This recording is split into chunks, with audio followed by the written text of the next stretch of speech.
Welcome students to another class of animal behavior and going on with our course.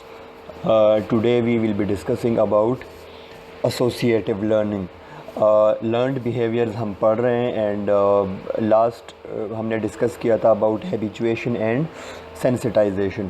So आज जो next topic है that is associative learning. So what is associative learning? पहले हम ये देखते हैं कि सेंसिटाइजेशन में क्या था. उसमें एक इन्हांस्ड परफॉर्मेंस था, एक इंक्रीज्ड रिएक्शन था एनिमल की तरफ से. सो सेंसिटाइजेशन में underlie the enhanced performance of some behaviour patterns, but we usually think of new responses being acquired or existing ones enhanced through process of associative learning. अच्छा, एक तो हमने sensitisation में पढ़ा कि एनिमल जो है वो एक इंक्रीज्ड रिस्पॉन्स शो करता है. तो बाज़ टाइम ऐसा होता है कि या वही एग्जिस्टिंग बिहेवियर इंक्रीज़ हो जाता है और या जो है एक नया रिस्पॉन्स जो है वो शो हो जाता है. रिस्पॉन्स में चेंज आ जाता है, बिहेवियर एक डिफरेंट बिहेवियर शो होता है. तो ये होता है एसोसिएटिव लर्निंग में. अच्छा, यहाँ पे बहुत एक बेसिक डिफरेंस सबसे पहले मैं आप लोगों को बताता चलूँ ताकि आगे हमारे लिए क्लियर होगा कि डिफरेंस क्या है habituation, sensitization and associative learning में. हैबिचुएशन एंड सेंसिटाइजेशन में एक स्टिमुलस होता है, उसकी रेपिटेशन होती है और उसके रिस्पॉन्स में जो रिएक्शन है वो या इंक्रीज़ होता है या डिक्रीज़ होता है. सो a stimulus and a response, simple one to one phenomena होता है. एसोसिएटिव लर्निंग में स्टिमुलस दो होते हैं, ठीक है. रिस्पॉन्स वही होता है, वही एनिमल और वही जो है वो रिस्पॉन्स शो करता है, लेकिन यहाँ पे स्टिमुलस दो होंगे, ठीक है. और दो कैसे स्टिमुलस होंगे, उनके बीच एसोसिएशन होगी कि एक स्टिमुलस एसोसिएट होगा दूसरे स्टिमुलस के साथ और एनिमल उसके रिस्पॉन्स में एक डिफरेंट रिएक्शन शो करेगा. तो ये अभी क्लियर हो जाएगा आगे जब हम इसको पढ़ेंगे. तो इसमें सिंपल ये है कि दो हमारे पास स्टिमुलस दो इन्वॉल्व होते हैं, ठीक है, और वो दोनों आपस में उनका एक रिलेशनशिप होता है जिसको हम कहते हैं इस्टेब्लिश्ड रिलेशनशिप. वो हम आगे भी पढ़ेंगे, लेकिन दो जिनको हम इवेंट्स आगे जाके हम इन स्टिमुलस को नाम देंगे इवेंट्स का, कि दो ऐसे इवेंट्स होते हैं जो आपस में एसोसिएटेड होते हैं. तो एनिमल जो है वो रिस्पॉन्स जो है उसके एसोसिएशन में रिस्पॉन्स शो करता है. फॉर एग्ज़ाम्पल यहाँ पे एक एग्ज़ाम्पल है. अच्छा, तो ये जो न्यू बिहेवियर शो होता है, it is basically due to the process of associative learning. And here some action or stimulus of hitherto little significance takes on significance as a result of suddenly having some important consequence. अच्छा, यहाँ पे एक word है hitherto, ये English का word है, आप लोग अब वर्ड्स भी सीखने होंगे, ठीक है. इट मीन्स कि अभी तक, इसका ये मतलब है so far, अभी तक. तो some actions or stimulus of hitherto little significance, एक ऐसे एक्शंस और स्टिमुलस जिनका अभी तक कोई सिग्निफिकेंस नहीं था एनिमल पे, कोई इफ़ेक्ट नहीं था एनिमल पे, टेक्स ऑन सिग्निफिकेंस, उसका सिग्निफिकेंस शो हो जाता है, उसकी इम्पोर्टेंस बढ़ जाती है. उस ऐसे एक्शन और स्टिमुलस की जिसकी अभी तक कोई इम्पोर्टेंस नहीं थी, उसकी इम्पोर्टेंस पैदा हो जाती है as a result of suddenly having some important consequence, because of some important consequence. कि एक स्टिमुलस है, एक इवेंट है, वो उसकी इम्पोर्टेंस एनिमल के लिए पहले नहीं थी, लेकिन अचानक कोई उसका ऐसा एक कॉन्सिक्वेंस, ऐसा कोई रिज़ल्ट शो होता है, इम्पॉर्टेंट कॉन्सिक्वेंस उससे सामने आता है, जिसकी वजह से उस स्टिमुलस की इम्पोर्टेंस अचानक बढ़ जाती है. तो एनिमल उसके लिए भी रिस्पॉन्स शो करने लग जाता है, ठीक है, जो कि पहले नहीं था. कैसे? फॉर एग्ज़ाम्पल यहाँ इस पैराग्राफ में एक दो छोटे छोटे एग्जांपल्स ज़िक्र है. और फॉर एग्ज़ाम्पल इसमें यह लिखा है कि accidentally treading on a mound of soft earth, for example, yields an unexpected bonanza of nutritious ants eggs. For example एक एनिमल है, ट्रेडिंग कहते हैं चलना, ठीक है, तेज़ चलना, ठीक है, और माउंड ऑफ सॉफ्ट अर्थ मतलब मिट्टी का एक छोटा सा आप कह सकते हैं, पहाड़ी तो नहीं कह सकते, वो बहुत बड़ी हो जाएगी। माउंड मतलब एक वो एक स्ट्रक्चर नहीं होता सॉफ्ट मिट्टी का, ठीक है, नॉर्मली। तो अगर उस पर कोई एनिमल तेज़ चलता है और फॉर एग्ज़ाम्पल जब उसको उसने डिस्टर्ब किया तो उसके अंदर एक unexpected bonanza, bonanza mean reward, कोई क्या कहते हैं, गिफ्ट कह लें, कोई पैकेज कह लें, ठीक है, तो वो उनके सामने नज़र आ जाता है ऑफ न्यूट्रिशियस एंड्स एग्स। तो क्योंकि एंड्स माउंड्स में एग्स ले करते हैं, तो कोई एनिमल है वो फॉर एग्जांपल एक्सीडेंटली उस माउंड को जैसे ही उसने डिस्टर्ब किया तो उसके अंदर उसे न्यूट्रिशियस एंड्स एग्स नज़र आए, ठीक है। तो अब और the silhouette of a large bird flying overhead is quickly followed by an alarming attack। अच्छा, कोई दूसरा एक एनिमल है, रोडेंट है या जो भी है,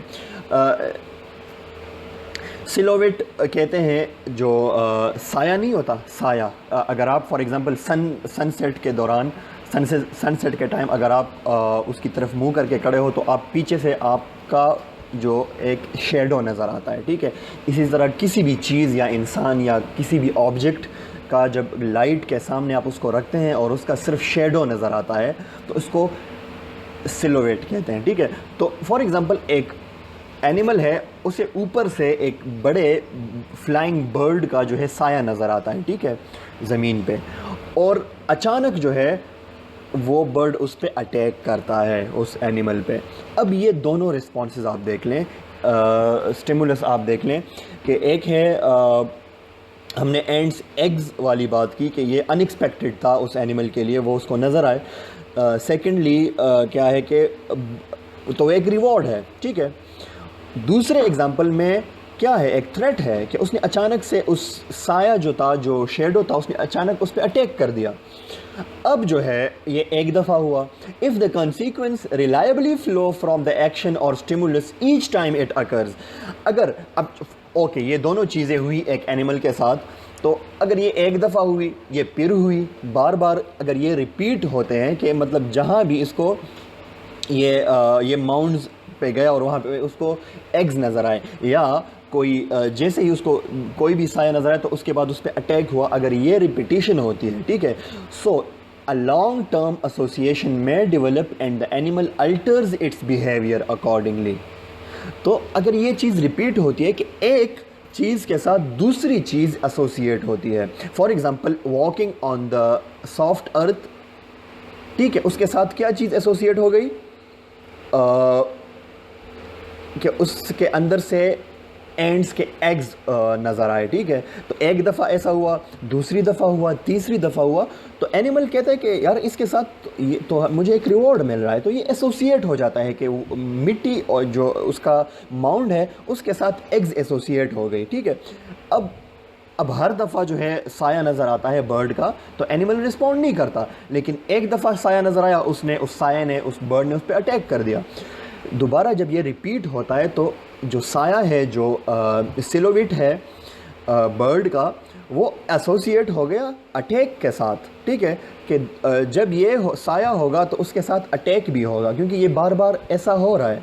तो एनिमल क्या करते हैं, वो अपना रिस्पॉन्स बिहेवियर चेंज कर लेता है। पहले वो उसको रिस्पॉन्ड नहीं करता था, अब वो क्या करेगा, thus it becomes more likely to trample a mound of earth on encounter, कि अगर कहीं पे भी माउंड नज़र आए तो एनिमल उस पे जाके दौड़ पड़ता है, क्योंकि उसको लगता है कि यार इसके अंदर भी मुझे एग्स मिलेंगी। तो ये एक चेंज बिहेवियर है, पहले वो माउंड की तरफ इतना अट्रैक्ट नहीं होता था जितना अभी हो रहा है। और dive for cover when a large bird flies over, तो या जो है कोई भी बड़ा बर्ड जैसे ही नज़र आता है तो ये एनिमल मतलब सडनली कवर की तरफ, मतलब एक शेल्टर की तरफ डाइव कर लेता है, ठीक है। अब ये चेंज इन द बिहेवियर है, ऐसा पहले नहीं था, ये नॉर्मल नहीं है। Why? This is associative learning, के शेडो को एसोसिएट किया अटैक के साथ, और जो माउंड ऑफ द अर्थ है that is associated with reward of eggs, ठीक है। तो अब ये है change in the behaviour, this is called associative learning. In the terminology of learning theory, the animal's behaviour has been conditioned by the events it has experienced. तो होता क्या है कि एनिमल का बिहेवियर जो है वो कुछ इवेंट्स के साथ जो ये एक्सपीरियंस करता है उसके साथ ये कंडीशनड हो जाते हैं। कंडीशन, अच्छा यहाँ पे अब कंडीशन का वर्ड आया जिसको हम कहते हैं कंडीशनिंग, हम अब इसको कहेंगे। कंडीशन एक होती है हालत, उर्दू में इसका मतलब है, दूसरा मतलब इसका है शर्त, ठीक है। तो यहाँ पे वो हालत वाला कंडीशन नहीं है, यहाँ पे है शर्त वाला कंडीशन, ठीक है। तो क्या है कि एक इवेंट दूसरे इवेंट के साथ उसका वो शर्त हो जाता है, मतलब कि उसके साथ कंडीशन हो जाता है कि एक इवेंट के लिए शर्त ये है कि ये दूसरा इवेंट भी होगा, तब एनिमल उसके लिए रिस्पॉन्ड करेगा। सो दो इवेंट्स के साथ एनिमल जो है वो एक्सपीरियंस हो जाता है, उसके साथ वो कंडीशनड हो जाता है, ठीक है। So we called it conditioning. अब हम कंडीशनिंग आगे पढ़ेंगे, हमारे पास एसोसिएटिव लर्निंग के दो टाइप्स हैं जिसको हम कंडीशनिंग कहते हैं, ठीक है। तो कंडीशनिंग रिस्पॉन्स और बिहेवियर वो क्या है, उसमें इम्पोर्टेंट एक पॉइंट है वो डिस्कस करते हैं। Experimental approaches to conditioning typically rely on arranging temporal relationships between two events, E1 and E2, and observing changes in behavior as a result of exposing animals to the relationship. Okay, यहाँ पे simple बात ये की गई है कि हमने पढ़ा कि यहाँ पे स्टिमुलस दो होंगे, वो स्टिमुलस कुछ भी हो सकते हैं, उनको हम इवेंट्स का नाम देते हैं अभी जनरल, ठीक है। हम आगे जाके इसको स्प्लिट करेंगे, लेकिन अभी तक ये दोनों इवेंट्स हैं, ठीक है। तो event 1 E1 and event 2 E2, अब ये दोनों इवेंट्स आपस में एसोसिएट होते हैं, ठीक है। एसोसिएट कैसे होते हैं, जिसको हम कहते हैं टेम्पोरल रिलेशनशिप, ठीक है। टेम्पोरल रिलेशनशिप मतलब टाइम बेस्ड रिलेशनशिप, के वो दोनों इवेंट्स सेम टाइम पे थोड़ा सा आगे पीछे, मतलब एक दूसरे आगे पीछे हो सकते हैं, लेकिन ओवरऑल वो सेम टाइम में होते हैं वो दोनों इवेंट्स, ठीक है। तो अब ये इवेंट्स मैटर करते हैं, इसके रिज़ल्ट में चेंज इन द बिहेवियर, जब जितना ये एनिमल इन दोनों इवेंट्स के टेम्पोरल रिलेशनशिप के साथ जितना एक्सपोज होगा उतना जो है उसके बिहेवियर के अंदर हमें चेंज नज़र आएगा, विच वी कॉल्ड कंडीशनिंग, ठीक है। अब two categories of conditioning are generally recognised.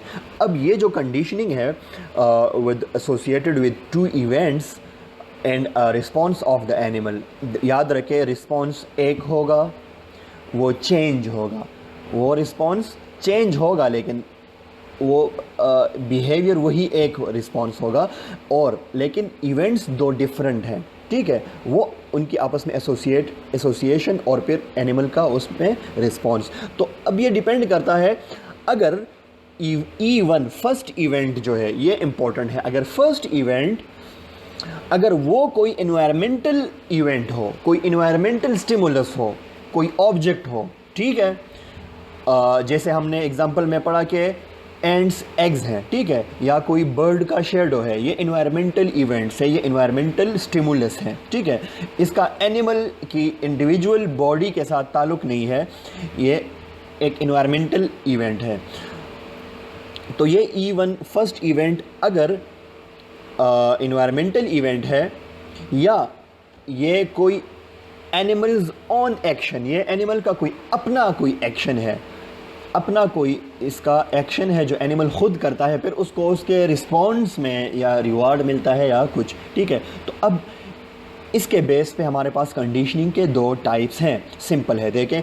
अगर फर्स्ट इवेंट एनिमल का अपना नहीं है, वो इन्वायरमेंटल इवेंट है, so the first case learned outcomes are usually referred to as classical conditioning, ठीक है।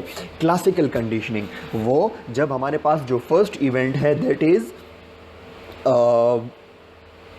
इन्वायरमेंटल स्टिमुलस, अगर ये एनिमल का अपना कोई एक्शन है, so in the second it is operant और इंस्ट्रूमेंटल कंडीशनिंग।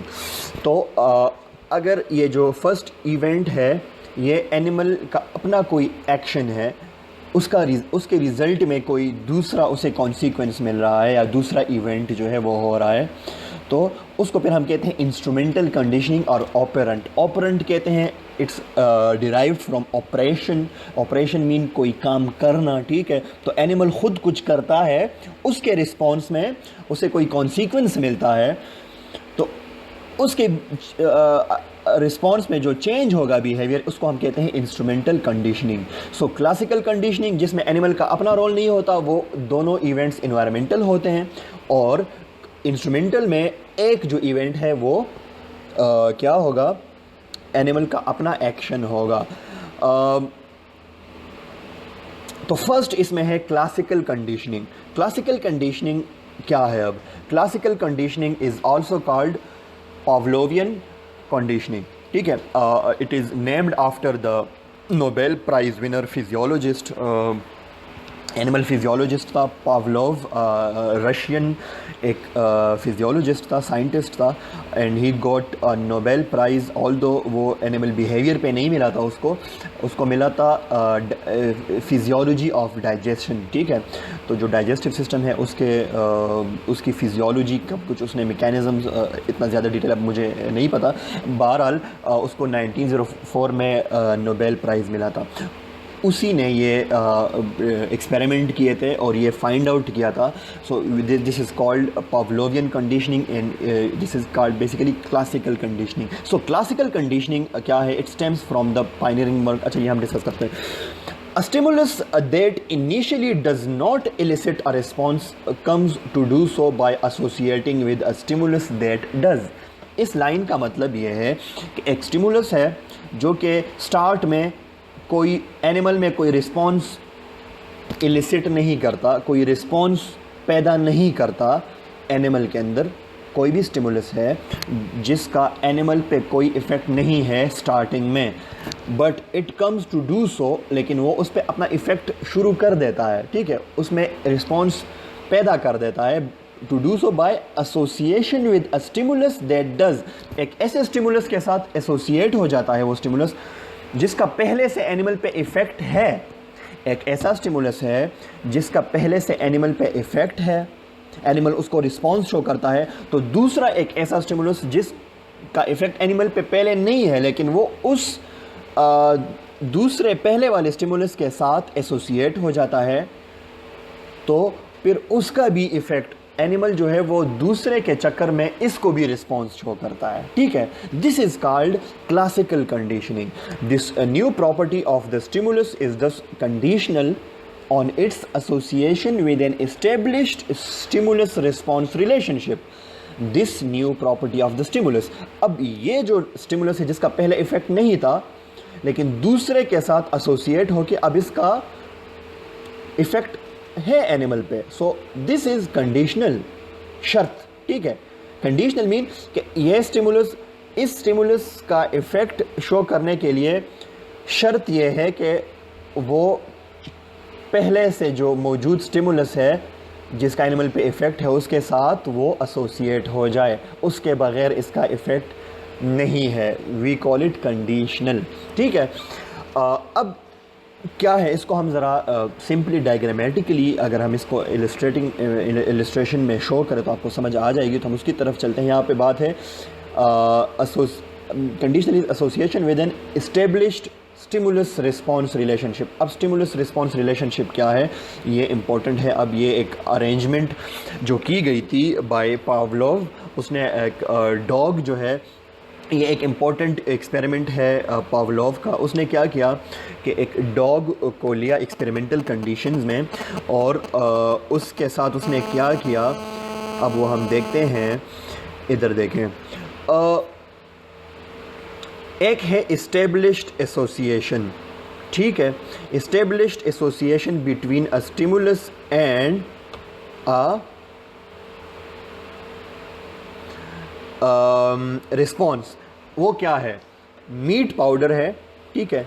अब ये जो मीट पाउडर है इसको एनिमल रिस्पॉन्स शो करेगा dog in the form of salivation. जब मीट पाउडर डॉग को शो किया जाएगा, उसको दिया जाएगा, तो वो उसके रिस्पॉन्स में देखा गया कि वो सलाइवा सिक्रीट करता है। It's a natural phenomena. तो अब ये क्या है, ये दोनों जो है स्टिमुलस एंड रिस्पॉन्स, तो ये है UCS and UCR। It means unconditional stimulus and unconditional response. Unconditional क्यों कहते हैं? बिकॉज यहाँ पे कोई शर्त नहीं है, इसके लिए कोई दूसरा शर्त नहीं है। अगर मीट पाउडर होगा तो डॉग सेलिवेट करेगा। अनकंडीशनल, अनकंडीशनल कहते हैं ना, आपने सुना होगा अनकंडीशनल लव, किसी से बग़ैर किसी कंडीशंस के, मतलब लाइक अगर इस उसमें आप समझ सकते हैं, ठीक है।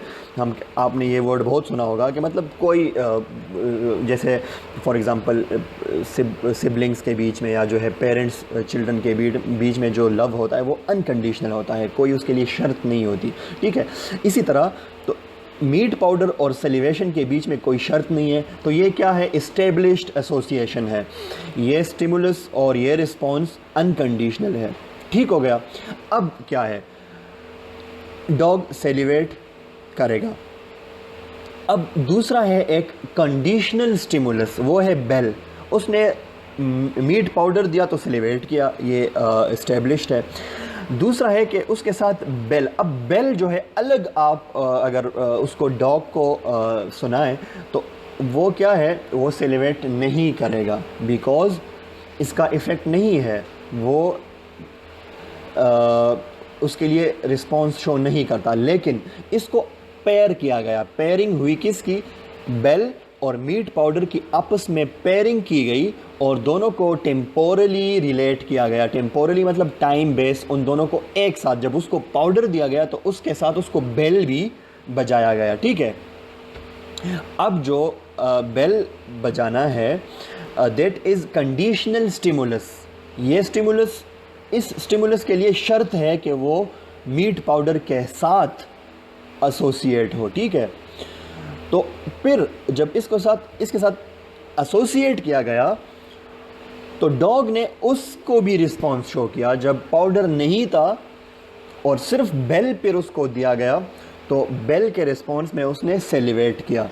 We call it conditioned association.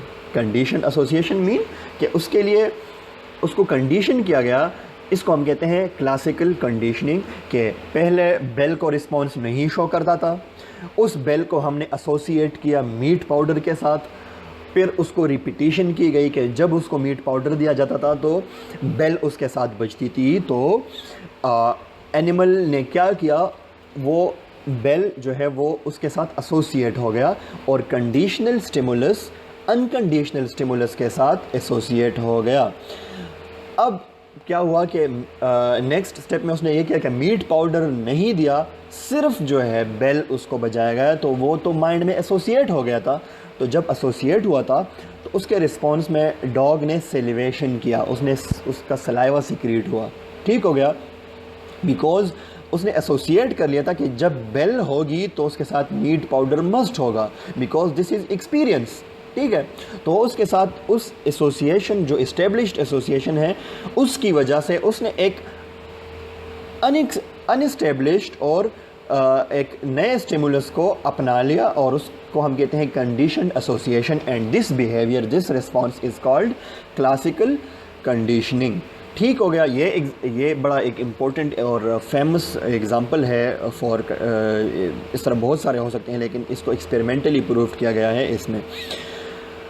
इसको हम रीड करते हैं, ये पैराग्राफ इम्पोर्टेंट है इसके लिए। यहाँ ये सारा जो मैंने अभी आपको डिस्कस किया, ये इस पैराग्राफ में डिस्कस हुआ है, ठीक है। लास्ट पैराग्राफ ये जो है इसका जो क्लासिकल कंडीशनिंग है, ये थोड़ा रीड कर लेते हैं। सो द टेम्पोरल और spatial association of the conditional stimulus with the unconditional stimulus is known as reinforcement. तो दोनों यहाँ पे क्या है, दोनों के बीच ये मीट पाउडर और बेल, इन दोनों के बीच जो पेयरिंग है इसको हम कहते हैं रीइंफोर्समेंट, ठीक हो गया। कि स्पेशल एसोसिएशन और टेम्पोरल एसोसिएशन इन दोनों के बीच, उसको हम कहते हैं reinforcement. With the close proximity between the two, eventually leading to the animal to anticipate the unconditional stimulus on perceiving the stimulus. ये क्या है? Conditional stimulus, and hence perform the conditional response. के उसको परसीव करता है कि आया ये तो अगर बेल बज रही है जो कि कंडीशनल स्टिमुलस है, उसके साथ मीट अनकंडीशनल स्टिमुलस मस्ट होगा, तो उसको रिस्पॉन्ड शो करता है. दस pairing to bell with the presentation of meat powder leads to dog to expect meat powder on hearing the bell and so salivate. वही बात है कि उसको एसोसिएट करके उसने सिर्फ बेल को भी सेलिवेशन रिस्पॉन्स किया. So the important relationship in classical conditioning is therefore that between two stimuli. Reinforcement occurs even if the animal does not perform the condition response. ठीक है, अब रीइंफोर्समेंट क्या है क्लासिकल कंडीशन में? वो हो जाता है. रीइंफोर्समेंट क्या है कि दोनों स्टिमुलस के बीच में रिलेशनशिप है, अगर डॉग वो रिस्पॉन्ड करे या ना करें. और अब हम जब नेक्स्ट पढ़ेंगे तो उसमें ऐसा नहीं होता. उसमें क्या है? The contrast with operant condition, जो इंस्ट्रूमेंटल कंडीशनिंग है, उसमें क्या होगा कि animal experiences the reinforcing stimulus only if it performs the response. तो इसमें एनिमल का अपना एक्शन ज़रूरी होगा, मतलब कहने का ये है. किसमें? ऑपरेंट और इंस्ट्रूमेंटल कंडीशनिंग में. So let's move towards that.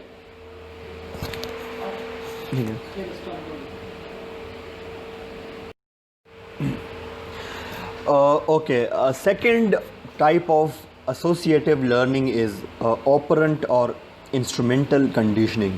ठीक है, इसमें क्या होता है?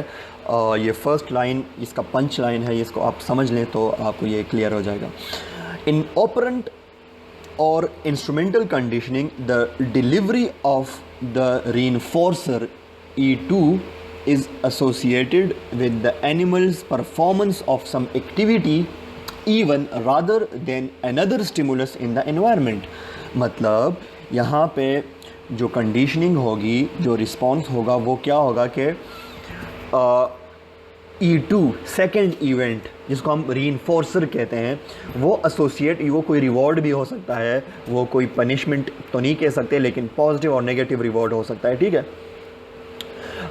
तो वो जो है सेकेंड रीइंफोर्सर या second event is associated with animals performance of some activity. के एनिमल खुद कोई एक्टिविटी परफॉर्म करता है, कोई एक्शन करता है, वो एक्शन उसके रिजल्ट में दूसरा जो है वो इवेंट होता है. ठीक है, rather than another stimulus in the environment, वो उसका अपना एक्शन होता है, कोई इन्वायरमेंटल स्टिमुलस नहीं होता, जैसा कि हमने पहले एग्जांपल में, पहले क्लासिकल कंडीशनिंग में पढ़ा, जिसमें दोनों रिंगिंग द बेल और फूड दोनों इन्वायरमेंटल स्टिमुलस है.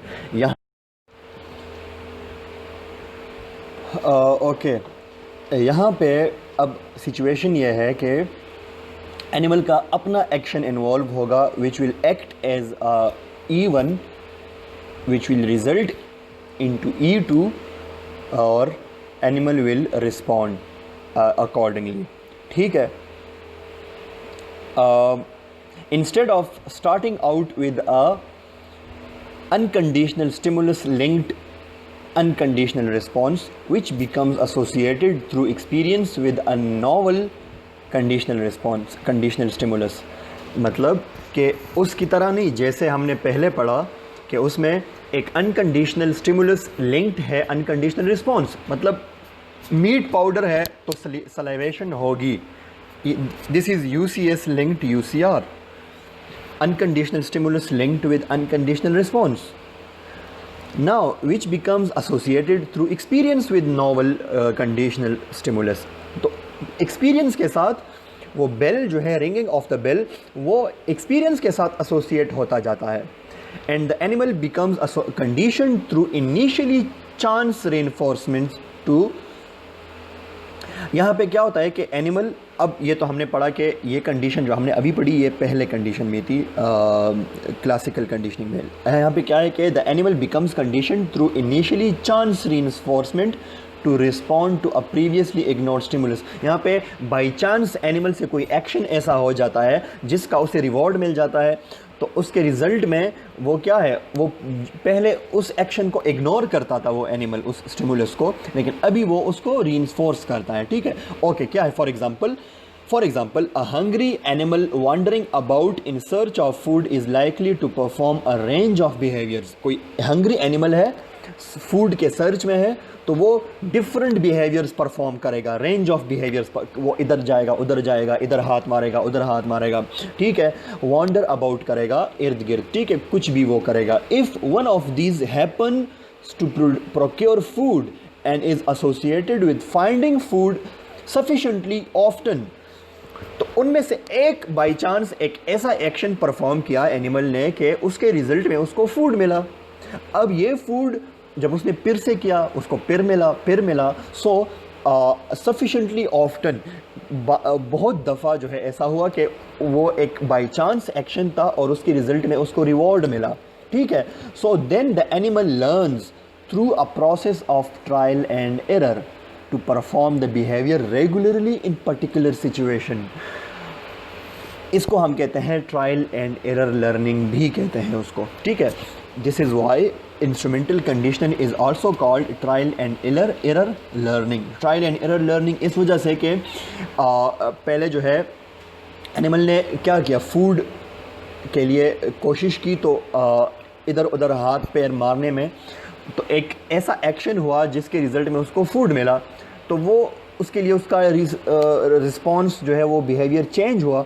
और जब बार बार करके उसको वो सेम रिस्पॉन्स मिलता गया, तो उस पहले वो उस एक्शन को इग्नोर करता था, वो उसको अब दोबारा जो है वो करने लग गया है। So this is called trial and error learning भी कहते हैं इसको। और the animal perform the behaviour regularly in that particular situation. तो जब भी फिर उसके लिए फूड उस कंडीशन में नहीं होगा तो वो ये वही एक्शन परफॉर्म करेगा। ये भी एक इम्पॉर्टेंट एग्जांपल है जो कि थॉर्नडाइक, एक another Pioneer of animal behaviour है, उन्होंने ये एक्सपेरिमेंट किया था। तो ये एक पुराना एक्सपेरिमेंट है, आपको जो ए में नज़र आ रहा है, और फिर इसको मॉडर्न टेक्नोलॉजी में भी इसको रिपीट किया गया। और इसमें एक जो वहाँ उसने कैट्स के साथ किया था, आजकल मॉडर्न में उसको स्किनर ने इसको रिपीट किया, स्किनर बॉक्स। ठीक है, थॉर्नडाइक ने पज़ल बॉक्स किया था कि कैट को जो है पज़ल रखा, तो वो उसने ट्रायल एरर के थ्रू वो उस पज़ल से निकल गई। ठीक है, और दैट इज़ इंस्ट्रूमेंटल कंडीशनिंग। तो अब वो इसको लास्ट में हम एक्सप्लेन करेंगे कि कैसे। और सेकंड में बी में आप देख सकते हैं कि स्किनर एक और साइंटिस्ट है जिसको रिपीट किया टेक्निकली मोर सोफिस्टिकेटेड डेरिवेशन, जिसको स्किनर बॉक्स के नाम से जाना जाता है, कि उसमें जो रेट है उसको रखा गया और ऐसी अरेंजमेंट की गई कि एक लीवर जो है आपको नज़र आ रहा है, इस लीवर को क्योंकि इसको जब फूड नहीं मिल रहा था तो हंगर में ये इधर उधर कोशिश कर रही थी, तो एक लीवर उसके हाथ से प्रेस हुआ और लीवर प्रेस होते ही उसको एक फूड मटेरियल, जहां आप देख सकते हैं कि इधर स्टोर्ड है, और वो लीवर पुश करने से उसको एक फूड आइटम यहाँ पे मिला, कोई नट होगा, कुछ भी होगा, तो इसको रिवॉर्ड मिला। फिर पहले जब वो इधर उधर जो स्किनर बॉक्स है उसके अंदर वॉन्डर अराउंड कर रहा था ये रेट, अब जो है उसको पता चला कि नहीं, यहाँ पे इस लीवर के अंदर कोई ख़ास बात है। ठीक है, तो वो लीवर का प्रेस करना इसका अपना एक्शन था जो कि एसोसिएट हो गया रिवॉर्ड के साथ in the form of food item. ठीक है, और रिस्पॉन्स अब ये उसकी तरफ ज़्यादा रिस्पॉन्स शो करता है। This is called operant conditioning और इंस्ट्रूमेंटल कंडीशनिंग। के कंडीशन क्या हुआ कि उसका अपना एक्शन एक रिवॉर्ड के साथ एसोसिएट हो गया और उसने अपना बिहेवियर चेंज किया, और दोबारा जब उसे भूख लगती है तो वो जाके वही लीवर दबाता है। तो उसको नाउ दिस इज़, पहले वो उसको क्या करता था, इग्नोर करता था, हर तरफ ट्राई मारता था, अब सीधा उसकी तरफ जाता है। So this is condition, instrumental conditioning. इसमें बाकी एक्सप्लेनेशंस बहुत है, उसकी तरफ नहीं जाएंगे। ठीक है, और लेकिन एक यहाँ पे एक इम्पोर्टेंट पॉइंट था, इसको हम डिस्कस करते हैं, इसको एंड करते हैं आज के टॉपिक को। तो वो ये है कि for a rat that has to press a lever for food, the stimulus may be the lever itself, and the response,